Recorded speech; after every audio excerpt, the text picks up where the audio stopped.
welcome. Yeah, I thought I'd start with a couple of readings and share a little bit in what's in the book, and then maybe talk a little bit about some of the related stuff, and I'll be open to questions in shortly. The first thing I wanted to say is, okay, let me go over here, find my bookmarks. The book, actually, let me start out and explain. I started pulling together some of the experiences that I had and some of the things, because people kept telling me, you need to write a book. And I told somebody that I was thinking about doing some sort of guide, because I was a paranormal investigator for a while, and the biggest thing we got was the kids see things, and what do we do? And hearing moms talk about, I don't know what to do, and I remembered my own mother and father tell me, there's no such thing as ghosts. And it wasn't until after we moved out of our haunted house that I found out they were seeing the same ghost I was seeing. So they thought, but we don't want to scare you and make you think, we didn't want you to think that there was something here and then not know how to deal with it. And I'm like, really? I thought I was going crazy. It was that kind of feeling. And so in writing the experiences, I wanted to get a focus on the book, and I wanted to keep it simple and share stories, but also offer guidance to not only parents, but to anybody who hears those bumps in the night and that sort of thing. And so in here, one of the stories, I'll just start here with something that happened right as we were moving. I sat on the floor of my bedroom. To my right, slightly above my head, I placed the miscellaneous game pieces on top of my dresser. In front of me was a stack of games that I began to methodically open, check, and straighten. I heard the doorbell, and when my mother answered, I could hear her talking with a man.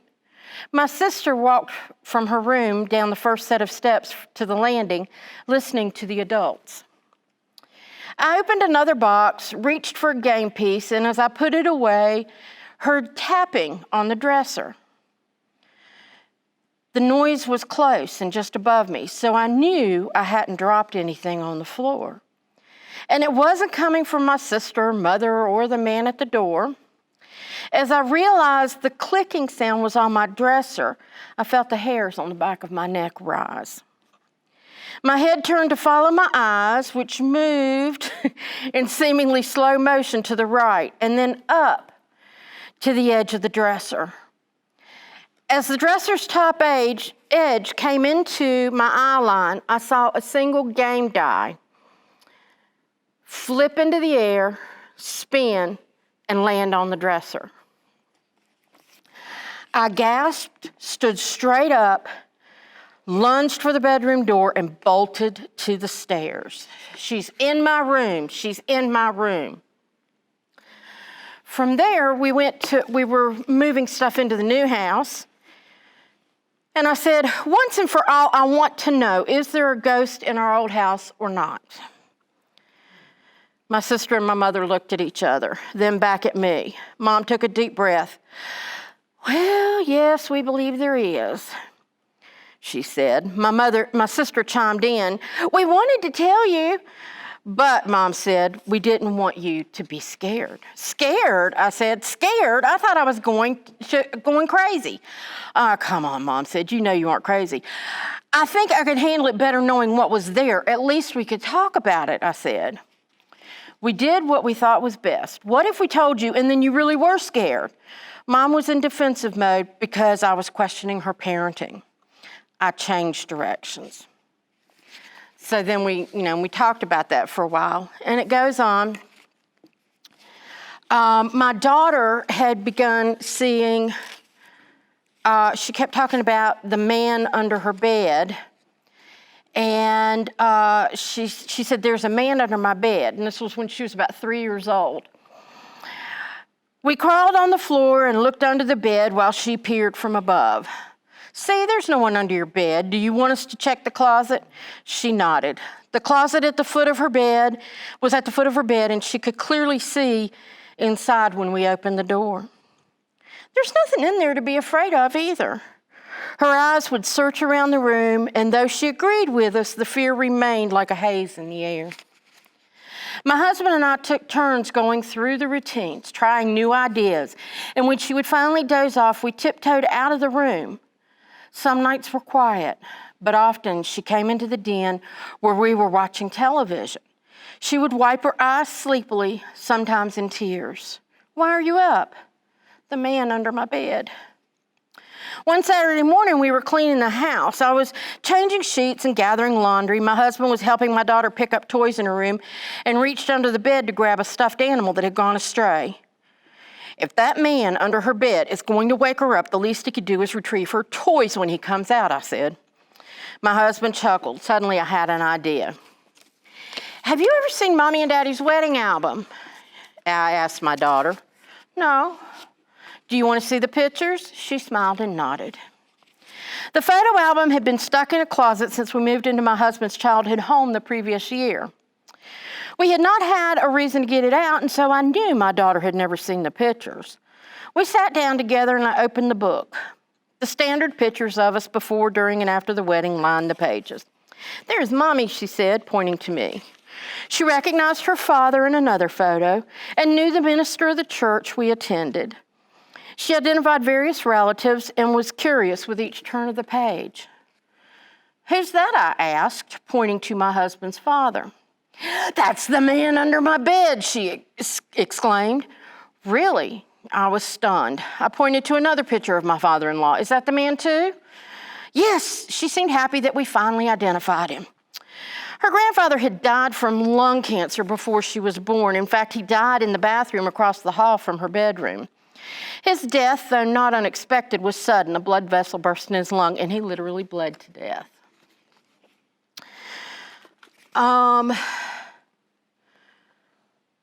And then I thought another section.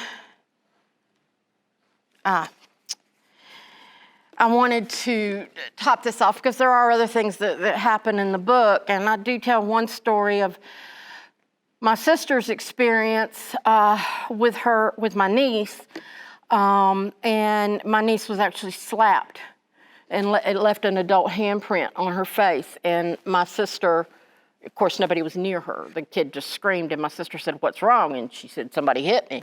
And there was other things that had happened.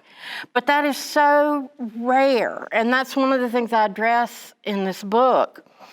Injury by specter is extremely rare and is made popular by sensationalism in films and television. I've worked with people possessed by demons, visited haunted locations, and I've seen countless spirits and angels, yet none have tried to hurt me. I wouldn't deliberately incite a confrontation. However, I recognize my divine right to set my boundaries and dictate who or what may occupy my space. In my experiences, I learned that energy comes in all forms. We are not limited to the forms of imprints, spiritual entities, and telekinesis. For example, as a continuing education student at Guilford College in Greensboro, I was married with 2 small children. To save money, we lived in a tiny duplex on campus, which was in a nest of family housing units. The Quaker-founded school is nearly 200 years old and sits on historic property that served as a part of the Underground Railroad aided by abolitionists. Numerous ghost stories are associated with various buildings, yet the surroundings are peaceful and serene. During the summer, the campus was practically deserted. My kids could play outside for hours while I studied inside and listened to their laughter and chatter with other children in the common area between homes. In the days just before fall semester, the energy on campus was palpable, with students moving back into dorms, wandering around campus, and getting settled in for class routines. I could feel the compression and shifting. It wasn't uncomfortable, but the air seemed thicker and molecular dynamics were engaged. The feeling can be compared to sitting alone on public transportation or in a doctor's waiting room and having the solitude interrupted by another person who enters and sits close. People don't have to touch to feel the energy bounce back and forth. When campus activity ramped up, the spiritual energy increased too. I saw spirits walk through my home and between other buildings. As I look back, I wonder if the apparitions were fueled by the additional energy, allowing them to be seen more easily. Perhaps they were spirits who were excited by the increased activity. Or maybe they were spirit guides attached to students and merely exploring the area. In the mornings, I would get a few extra minutes of sleep while my husband showered and shaved in the bathroom across the hall. Often his activity would awaken our 4-year-old son, who would then come down the hall into my room and climb up from the foot of the bed. He would snuggle with me until it was time for me to take over the bathroom. One morning, I sensed my son was up, half opened an eye, and saw a figure his height come in my door. I closed my eye and waited for the familiar gentle bounce as he climbed onto the mattress and worked his way to the head of the bed. Seconds passed, and all was still. I quietly called his name, no response. I lifted my head and looked to the foot of the bed. Nothing. I called to my husband, who was shaving. Is our son, I left their names out of this deliberately, still in bed? Yeah, he's sound asleep, my husband responded quietly. I must have had a funny look on my face because my husband asked what was wrong.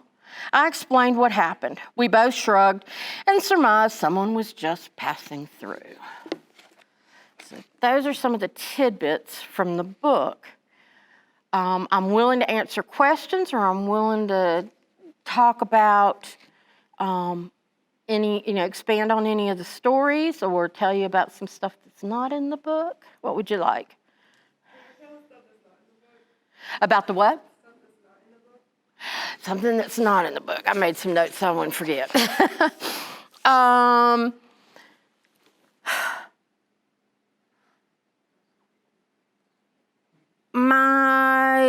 Let's see. As an adult, my dad, he actually met a psychic who told him that he was psychic as well. He could be very strong with a little training, and my dad was not interested. He said, no, don't want to go there. But he and Mom would have lots of things go on, like Mom would she helped him where he worked. He was a manager of a drugstore. And she would start getting ready, and she'd go, I think I'm going to have to go in and help your dad. And right as she'd be going out the door, the phone would ring, and it was Dad calling to see if she could come in and help. So there was lots of those kind of exchanges. But Dad also frequently talked about just looking out the back door, and he saw a kid on a bicycle out there playing, and there was nobody out there.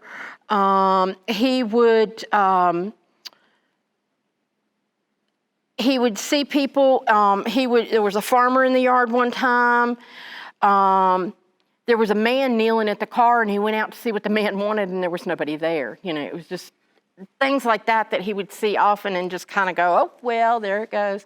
And when Dad was older, he was in his 70s, because he had been enlisted in the Korean War, he got some veterans benefits. And he started going blind due to macular degeneration, which is like you lose your field of vision. Sometimes it can be spots, but a lot of times it's like you've got like a dark space, and you can kind of see the peripheral stuff, but you can't see in the very middle. And a lot of times when we see things, we see them out of our peripheral vision, out of the corner of your eye. You'll see something move, and you'll go, oh, there's nothing there. And that's because our lizard brains are programmed to catch things that are out of the corner of our eyes as a survival technique. But if we've been trained not to pick up on things, or that there's no such thing as ghosts, then when we look directly at them, we're not going to see them. And Dad, I mentioned the veterans thing. He went to a veterans hospital in Birmingham, Alabama, and spent the summer learning how to be blind, basically, because he knew his sight was going, and how to maneuver things in the kitchen and that sort of thing. And when we got there, they said, oh, he's on the back deck. Well, the building is like that they were in, it had residences in it and stuff like that, but it was like a building in the middle of downtown Birmingham. And he was on, like there was a parking deck underneath, and off of that was like an area to the street. And Dad, there was a bench out there, and Dad would sit and he'd just watch people and enjoy the sunshine and that sort of thing. Well, we went and we found him and got, I was like, well, how are you doing? Because we were picking him up, but we were going to stay for a couple of days. And he started telling me, he said, well, I've been seeing some strange things out here. And I said, really? I was thinking downtown, you're probably going to see some weird stuff. And he said, no. He said, there's a bunch of miners. He said, he was telling me the color of the jumpsuits they were wearing. They had miner caps, or hats, and he said they were all just walking up the street and they seemed happy, but he said, I don't know what they were doing. And he knew at the same time that they weren't real, that they were not really there. It wasn't like they were having a miners' memorial parade or something. It was, he knew he could see through them kind of thing. And I said, well, I don't know much about the history of Birmingham. And we found out there's a big statue in Birmingham, and I cannot remember the name of it, but it's like Thor or one of the iron gods, and they are known for all their mining of ore that creates steel. And they've got this museum for the miners. And we walked in the door, and here was this big mural of a blown up photo that had been taken of all the miners gathered downtown at that same intersection where Dad had been seeing them walk from. And I said, is that what you've been seeing? And he said, yep, that's it. And it was like, holy cow. It's something we didn't know about or anything, and he pretty much knew about it once we got to the museum. So that's one example. Something else that's not in my book, I had an aunt, and she was my dad was from a coal mining town up in Pennsylvania, and my aunt had never really traveled outside of that area. And she was dying of cancer. We knew it had metastasized to her bones. She didn't have a lot of time left. So Mom and Dad went and got her and brought her down to spend a month with us in Greensboro. And she was there, and she was a sweet woman. She really was. But my mom didn't get along with her that great. And she used to say that my aunt said kind of cutting things to her and just didn't appreciate, she called my mom a third wheel or a fifth wheel or something like that one time, and Mom wasn't too happy with that. Anyway, my aunt stayed in a room across the hall from my bedroom. And I was a teenager. And we had these metal louvered doors. Do y'all know what I'm talking about? Like the French doors that fold for closet doors. So you pulled the handles and they run on a track and they fold out, and then you pull them together and they go together. And they were tricky when I first learned how to use them, because it's like, how do these work? And there's a track. And well, my aunt was trying to put stuff in her closet, and it was bangity, bangity, bangity, bang. She was from bang, bang, bang. I can't get this closet door open. I said, let me show you, Aunt Alice. And I went in and I showed her and spent some time with her, making sure she knew how to use those doors. A couple of nights or a couple of weeks into her visit, Mom said she was awakened in the middle of the night. She could hear cabinet doors in the kitchen being slammed downstairs. I thought, what on earth? She knew it was my Aunt Alice, and what is she doing? So Mom went downstairs to the kitchen, and she actually kind of snuck in, and she paused in like the den that was connected to the kitchen just to watch to see what my aunt was doing. My aunt was standing at the cabinet door going, wham! She'd open it, wham! Close it, open it, wham! And Mom said she stepped in. Alice, can I help you with something? And she, oh, did I wake you up? I'm sorry. I was just looking for the glasses. And Mom said, they're over there.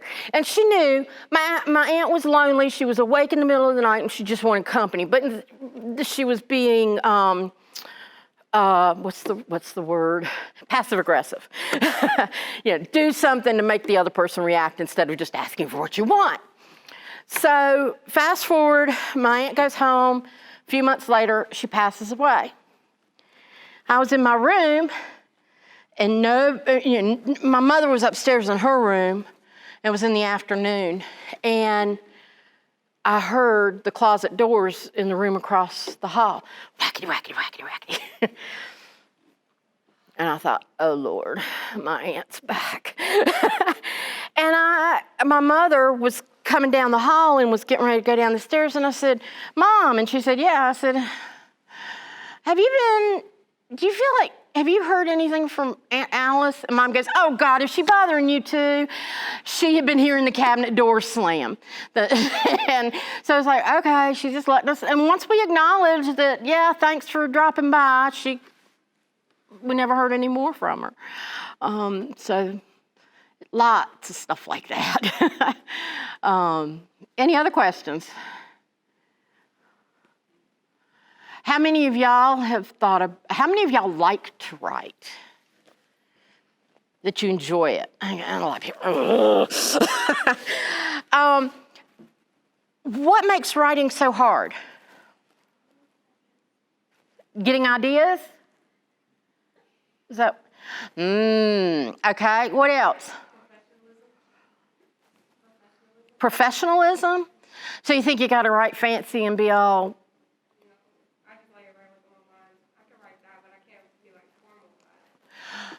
okay, so what is formal writing?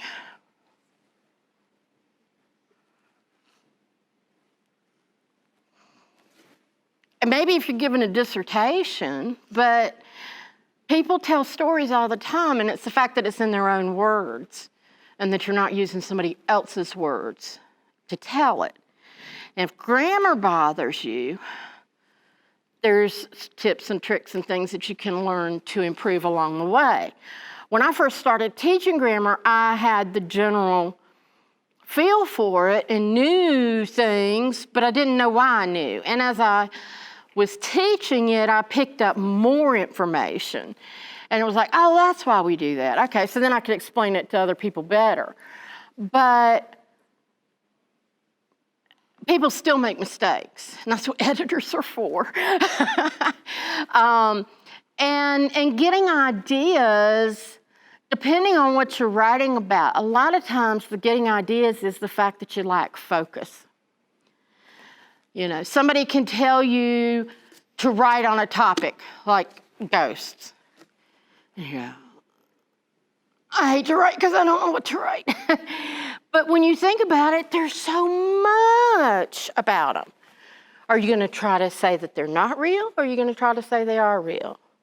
Are you going to talk about hauntings, or are you going to write some sort of fictional story about a person who works in a library and feels like they're being followed all the time?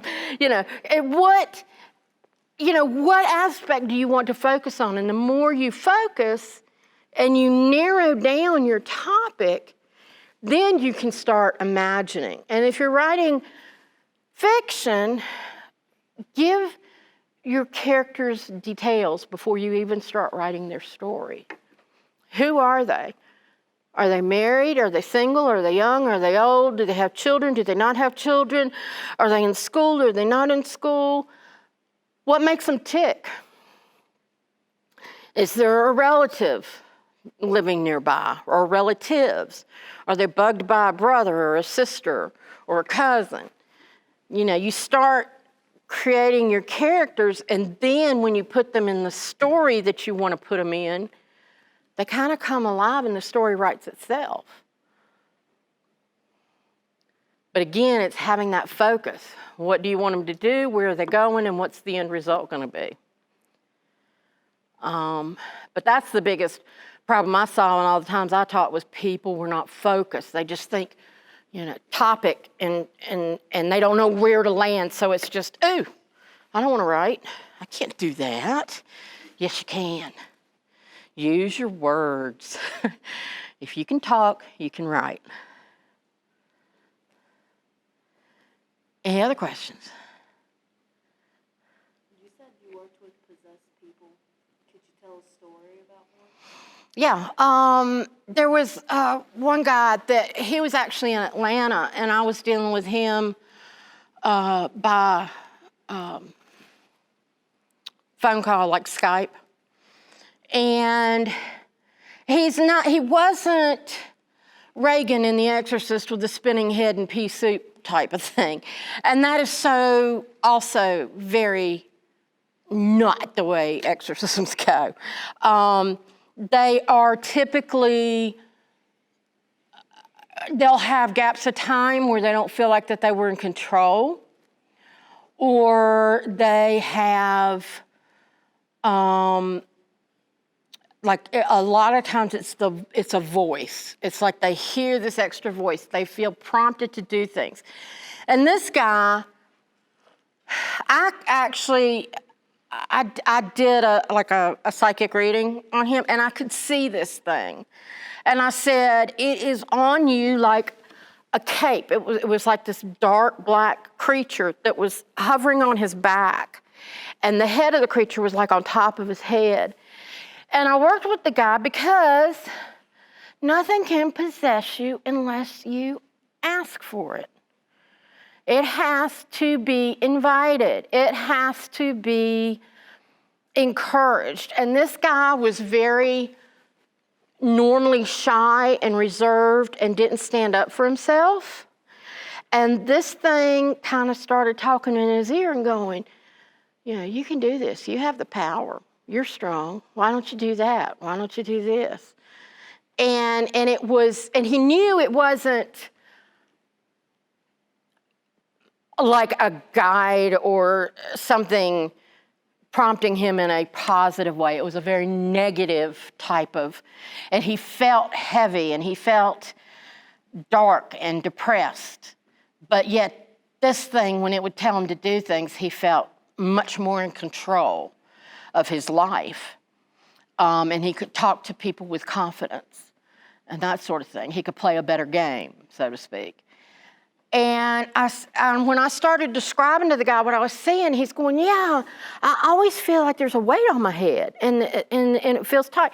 So I talked to him, and we got the thing to back off and off of him, and he felt lighter.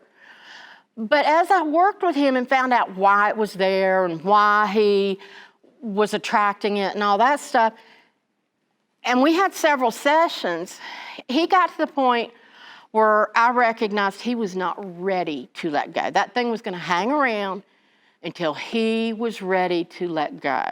And there was nothing I could say. And there was times where he called me one time and he said, I know it's here, it's hiding somewhere. And he said, and I just feel like there's something around. I said, go to your kitchen. And I started describing his kitchen, never seen his kitchen. And I started describing it, and I told him there was a cabinet. And I said, there's something in that cabinet that is negative. And he found like an old paper or something. And I said, just burn it. And, it was, and he thinks, I think too, his dad had something to do with it, because his dad was kind of a negative person, kind of carried a lot of baggage.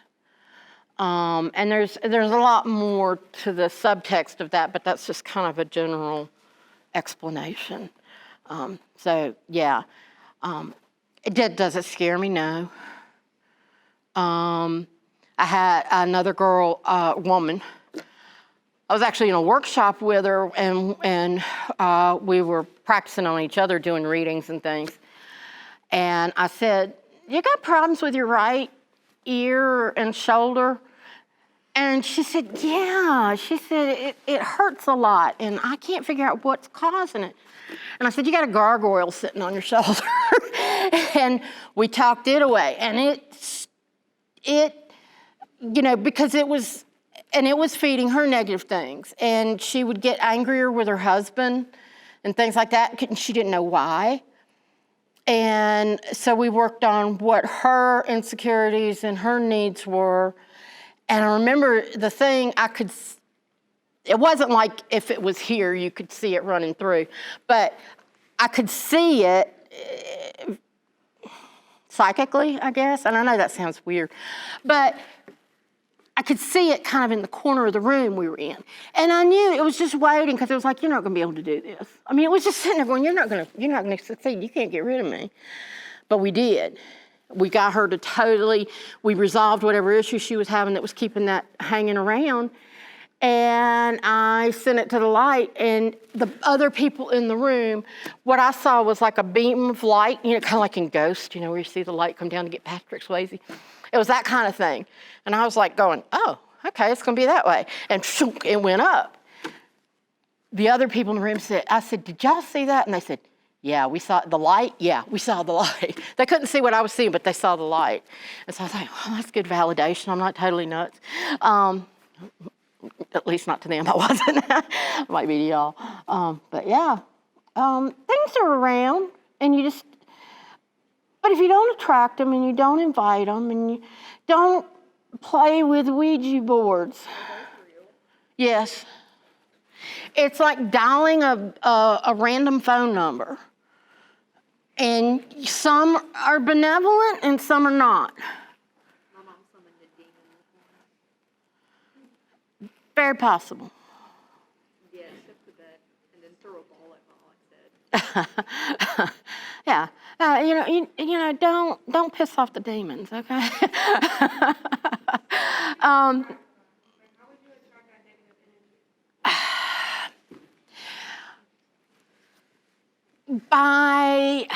energy? You attract negative energy when you are negative. Negative thoughts, we all have energy, okay? One of the best things I learned about energy was in my 9th grade physics class. Energy never dies. It doesn't. It transfers, it transposes, it changes, but it doesn't die. Okay? And so when you have a negative attitude or you're thinking negative thoughts, you're projecting that. Have you ever walked into a room where somebody's been fighting or arguing, and you've heard the term, you could cut the tension with a knife? I mean, they don't have to be like at each other's throats for you to know they've been fighting. You feel that energy. They've been throwing that energy at each other. You do the same thing around yourself. When you are feeling depressed or anxious or feeling negative, you are creating that energy around yourself, and you're also keeping away the positive energy. And when you do that, it attracts negative energy. And because they're going, oh, there's somebody who's susceptible. Little kids typically are very bright energy sources, and they attract the kind of dim-witted energies that are just looking, like a moth to a flame kind of thing. That's a different thing. But as an adult, when you have that, you're putting it out there. And then if you don't have confidence in yourself and you're insecure about knowing what you can do and your capabilities and how much power you have in this life just by being human, and the things that you have divine right to your space, a divine right to enjoy your being and being here on this planet, in this energy, and being around other people and appreciating it for what it is. When you have that gives you more positive energy. But when you don't and you're insecure about that, you start that cycle of negative energy. And the negative feeds the negative, and it just goes deeper. You don't have to be that way.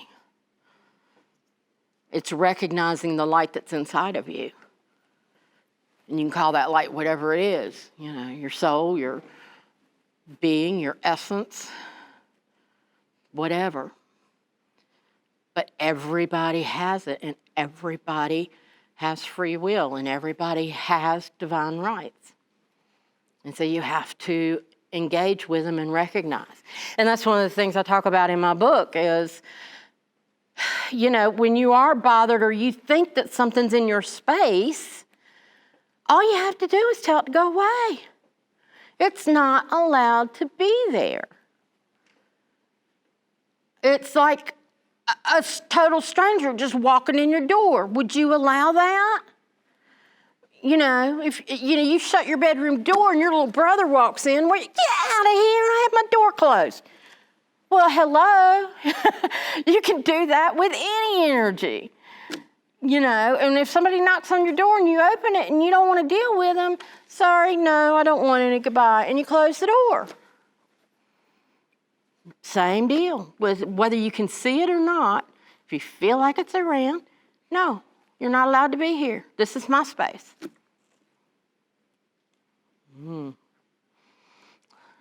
Because you have that divine right. Anything that comes in is just trying to pull your leg, so to speak, and see what it can do. Or it's just trying to get your attention. Grandma comes in and says, hey, I miss you. Okay, Grandma, bye now, go away. You're scaring me, lady. Everybody's so quiet. What's your scariest, demon encounter? It sounds like Actually, she asked what my scariest demon encounter is. Probably the stuff I see in the movies. Really? When you recognize that everything is just energy, and again, I recognize my space and where I am, it doesn't scare me. I've come to a point in my life where that stuff doesn't bother me. I don't like being surprised. I don't like opening my eyes and, like one time my grandmother came in the back door and I was dreaming that the back door, that somebody was coming in the back door, and which is right next to my bedroom. And my dream woke me up because I thought somebody was really coming in the bedroom. Well, they were, but it wasn't a person. It was this young woman in kind of a 50s style dress, and she was just standing there grinning at me, and I was like, whoa! And I started screaming, and I was living with a guy at the time who was like, what the? And I said, turn the light on, there's somebody in here. And I'm doing the crab walk backwards on the bed trying to get away. And he turned on the light, and there was nobody there, and the back door was locked. And I said, oh, I don't know, it was somebody. And I went back to sleep, but the next morning I woke up and I realized it was my grandmother at a younger age, and that's why I didn't recognize her right off the bat. But I was like, don't do that to me again. Don't wake me up in the middle of the night, and don't just show up in my face and scare the crap out of me. That's not fun. Yeah. And so that kind of stuff stopped. So, any other questions? Have you encountered any demons, real demons? Have I encountered anything that's real, other than the people that I've seen attached to? Well, one time I was driving down the road, and I saw something run up even with my car. And I was like, go away. I just started praying. It was the only thing I could think of to do at the time because I was driving and it scared me.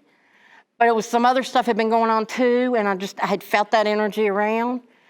And since then I've learned a lot more. So that was kind of scary. It was like a skeletal looking thing just running and just I was like, oh. Yeah. getting into all my deep secrets. Okay, anything else? Would you say like stuff in like paranormal movies that you see are like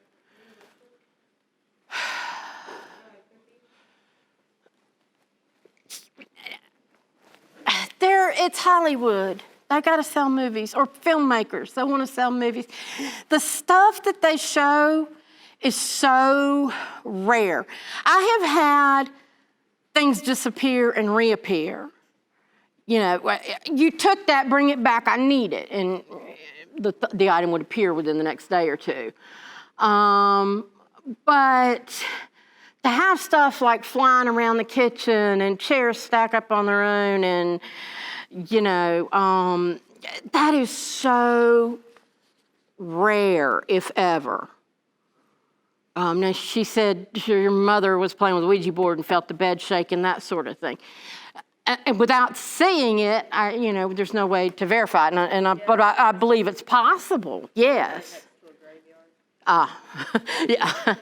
Like, it's literally, like, my house is right here, the graveyard's right there. So, who knows? But overall, things that go bump in the night are just accidentally bumping. Just keep in mind when you're watching those movies, is it fun? Yeah, I love watching them. But I have to avoid getting sucked in to the Hollywoodness of it all because they're wanting to sell movies and they're wanting to scare. It's like an amusement ride at the park. So what about, like, ghosts or demons possessing dolls? Is that a real thing? I think energy can attach itself to things, yes. Yeah. I'm getting rid of all my dolls. No, if they're creepy, just tell whatever it is to go away. I had a Barbie doll look at me one time when I was younger. It looked at me, it literally twisted its head. I was like, nope. Yeah, that Barbie would have been headless in about 2 minutes. All right.